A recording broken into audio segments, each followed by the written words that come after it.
Yo, welcome to episode 13 of the GM podcast. Today we're gonna be talking about Drake's For All the Dogs. Obviously stuff is a little different. Gavin couldn't be here today because he is asleep. And I was trying to get this video out to y'all as soon as possible. Don't know how Gav feels about it. If he disagrees, I guess he'll tell y'all later on. But yeah, I just wanted to give y'all a quick little rundown. For you guys that follow me on Instagram, you guys know that I called the album Poop the day it came out. Right. Let me just say it's not poop anymore, 100%. It grew on me, and I'm filming this on Tuesday, so maybe about 4 days later. Yeah, it's different, dog. I'm willing to say, there's a lot of good albums that's come out this year. You got Rallo, you got Daniel Caesar on the other side, on the R&B side. You still got V's Slept On album that everybody needs to tune into. Gunna dropped a good album this year, but as of right now, I mean, I can promise you there won't be more songs in my playlist than For All the Dogs at this point in time than this album. Honestly, it gives me real CLB vibes just as far as how versatile it was, from even having a Bad Bunny feature. And honestly, I don't like that song. I'll get into that later, but it had its R&B, it had its rap, it had highlights, it had lowlights. It's not as perfect as CLB, and people love hating on CLB. I'm not that type of guy. I love CLB from the bottom of my heart. It's probably my favorite rap album ever. My boys, Gav, obviously, Bryson, Micah, Eli, they could tell you, bro, that's our junior year. We have great memories from that album. I think a lot of people, when they think about an album, they think about a specific time or a specific person. They tie something along with that album. For me, that's what CLB is. Like, CLB just gives me terrific vibes. But yeah, let's get into this album. I'll share what I think about it. First track, we got Virginia Beach. I loved it.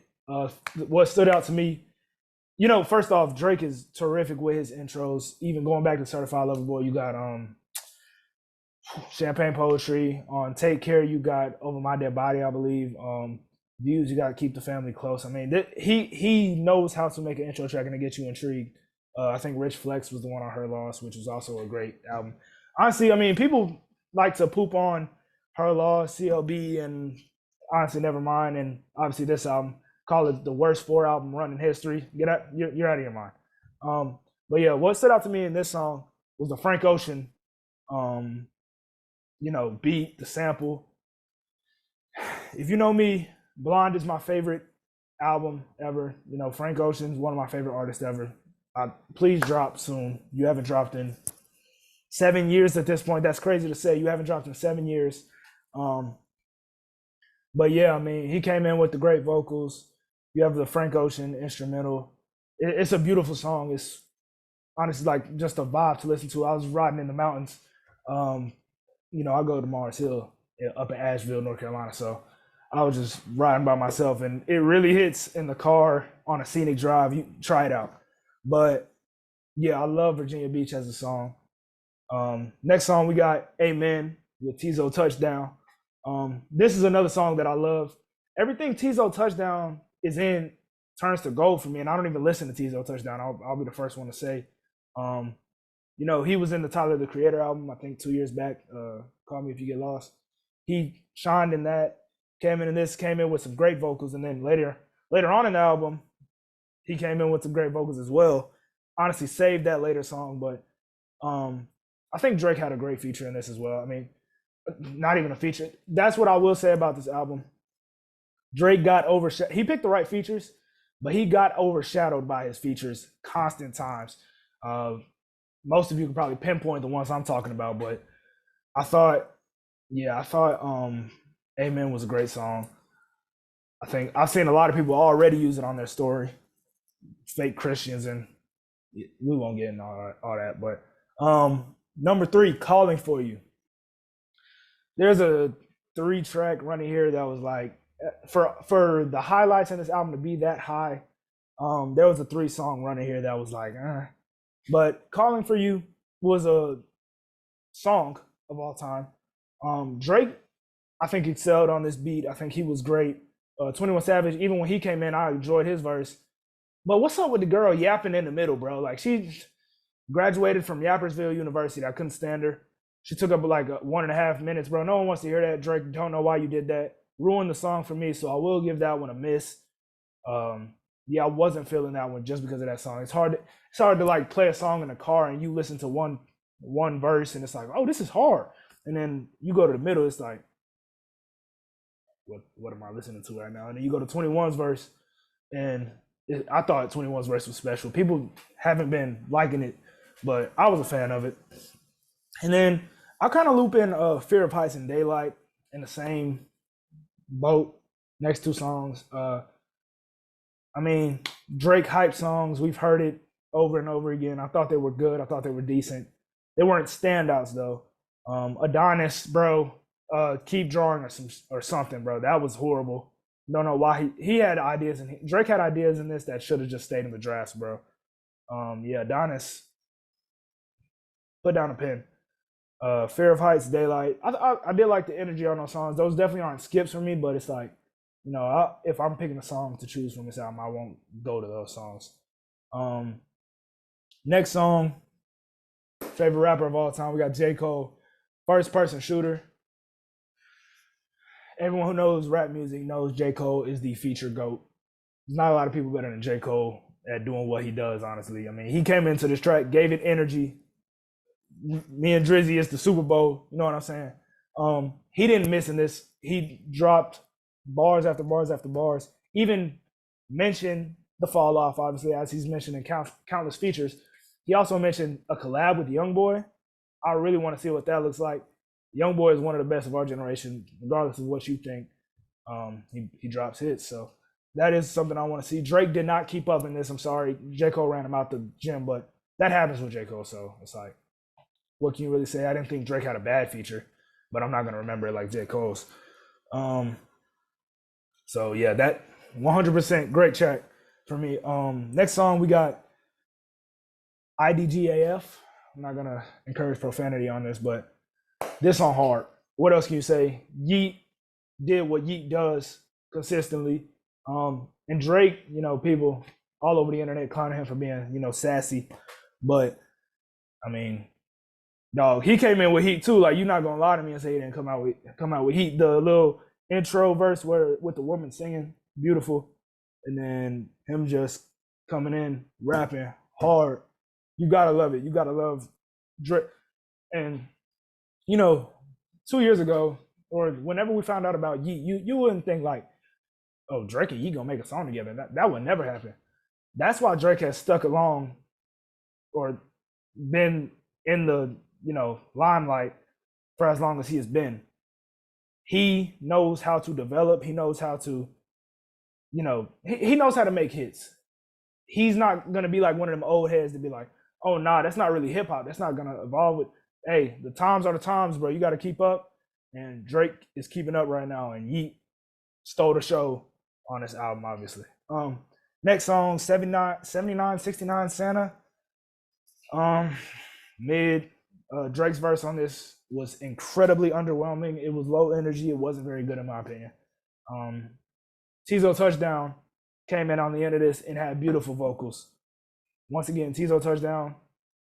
Hope you get more listeners. I listened to the intro track on your album and it was like punk rock or something. So I don't know what really is your vibe. So I can't really like trying to stay away right now. But if you get into that singing bag frequently, you got something special there. I mean, that last half of the song, feel like, and I will say there's a lot of songs on this album that could be interludes, and the interludes can be scratched. Drake would have had a perfect album if he cut, you know, 20% of this album off. But Tizo did save that track for me. At 9, we have, you know, Slime You Out with SZA. What can we say? It's a single that was released a minute ago. Great song. SZA hasn't missed since ever. Drake came in with his singing stuff. Hey, when Drake decides to sing, he has a beautiful voice, bro. I mean, what can you say? There's a lot of songs where he tries to, you know, get on an R&B beat and then we'll try to rap. That's not my type of Drake I like, bro. I like when Drake is singing his heart out or when he's rapping his heart out because he can do both incredibly at the highest levels. But he decided to get in that R&B bag this time around, and Slime You Out worked perfectly for me. Um, all three verses are memorable. It's probably one of the best songs on this album, 100%. Now we got one of my favorites, Bahamas Promises. And when I say there's similarities between CLB and For All the Dogs, Bahamas Promises is like that for me. I mean, that gives me serious Get Along Better vibes as far as just a heart-wrenching song. Like, I'll sing that song, like I'll sing my heart out to that song. Bahamas Promises is beautiful. I don't know who Haley is. Haley. Hey, bro. I mean, she must have did something to you, dog, but beautiful song. Not much to say. It'll end up in my top 5 at the end of the video, but I won't spoil too much more of that. Number 11, we got Tried Our Best. That is the Drake I'm talking about when we talk about R&B bag. He got into it. He did what he needed to do. I do feel like this could have worked out as an interlude. Drake doesn't really do his interludes, as we know. Yebba's Heartbreak. We can go Bird Alive interlude. But I don't know. I feel like that definitely could have worked more as an interlude, and you could have cut some of the song off. I think later on this album, Drake has verses that could have been cut. Songs didn't have to be as long. His first verse, he comes in with a lot of energy. I don't remember being bored at the beginning at any one of these songs. But yeah, I thought Tried Our Best was a good track. Screw the World interlude. Love the Lauryn Hill Nas sample. If I Ruled the World. Obviously, that's a great track, but I mean, you can't just slow it down and expect me to like the interlude. It was obviously one of Drake's worst. He could have cut that from the album 100%. And then we got an interesting one. This is a polarizing one that I've been seeing all over the internet. It's called Drew A Picasso. For me, the one thing I did love about this, I thought this demonstrated, other than Eddie and Charlotte, Drake's best songwriting on this album. He did have moments where his voice shined as well, but it didn't really capture my attention. I thought it was too low energy for a Drake track. I could see myself, like, once again in the car just vibing to it 100%, but as far as the track you pick and choose and you say, oh, this is one of the best on the album, I wouldn't pick Drew A Picasso as one of those. And obviously, I think I'm in the minority when it comes to that because a lot of people do love this track. I'm just not one of them. I think, like I said, I mean, it's a toxic, there are toxic lyrics in here. I love it, you know. It's called Positive Negativity for me, but at the end of the day, it just didn't really hit home where it needed to. Next track, Members Only, featuring Party Next Door. Party Next Door, congratulations, you had the best feature on this album. We all know when Drake and Party Next Door get together, it's magic. I think, you know, you can name countless songs. Come and See Me, obviously 2K16 or 17, whichever one it was. You know, Recognize, Loyal. Like, those dudes, every time they get together, they make hits, and this was no exception. Party Next Door, his voice on this was crazy. I mean, captured my attention immediately. And then Drake with the intro, it's Drake. It's what I want from Drake.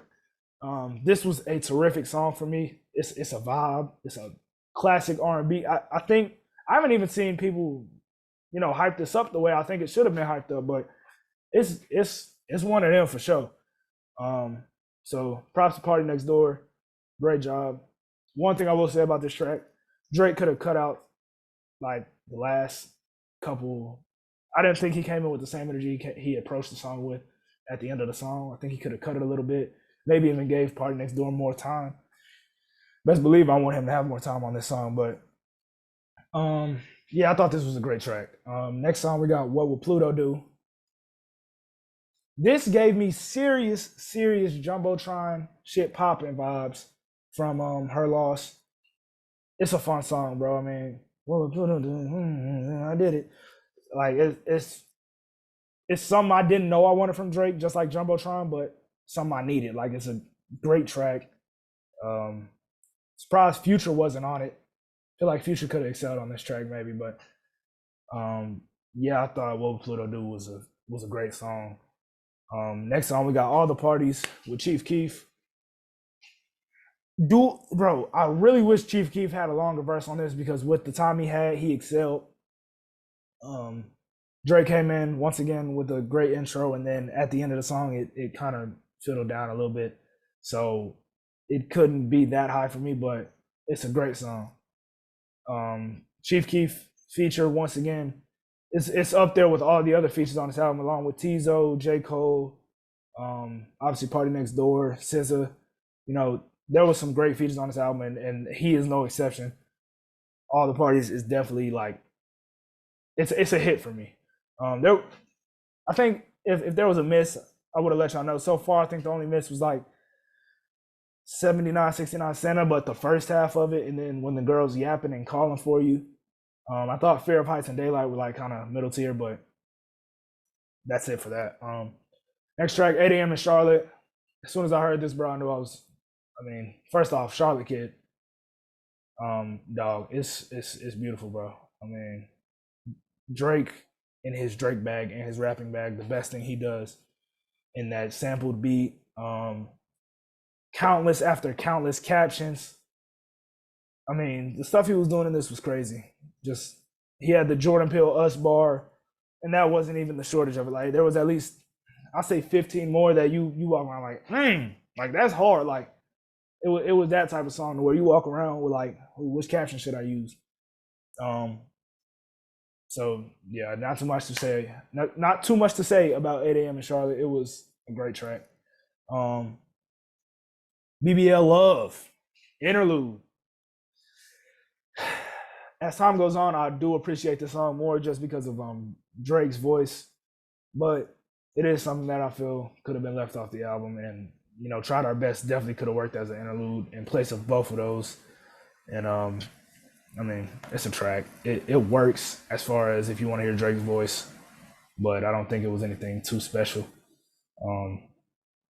Anyways, on to the next one. We got Gently featuring Bad Bunny. Miss.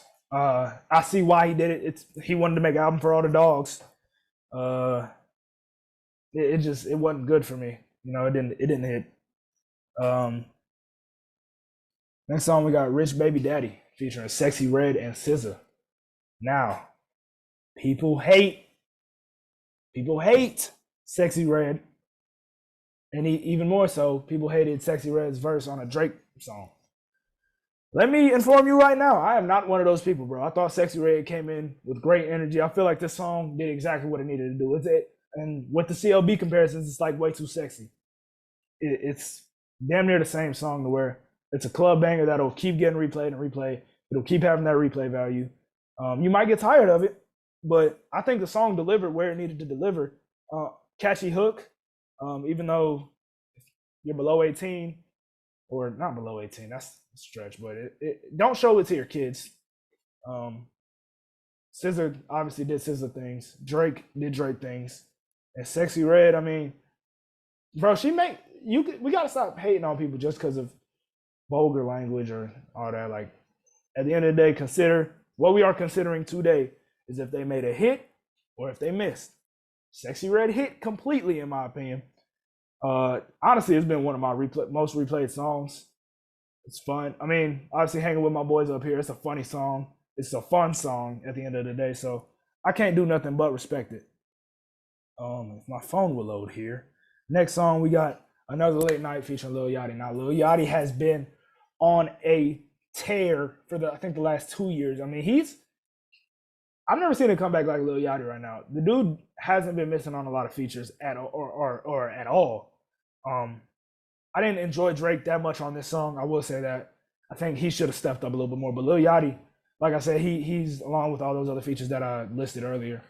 So congrats to Lil Yachty. This is a hit for me. Drake is serviceable as far as this song goes. But yeah, Lil Yachty was hard. Not too much to say about that one. Away From Home. I'll be real with y'all, bro. I thought this was like forgettable. Like, I don't remember what the song. Let me see. Okay, yeah, it was trash. I'm gonna be real. Like the beat is just so unintriguing.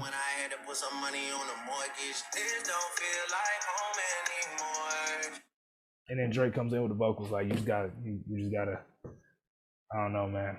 It does sound great, but you know the beat just wasn't there. There's not enough energy in that song, so I'm just gonna.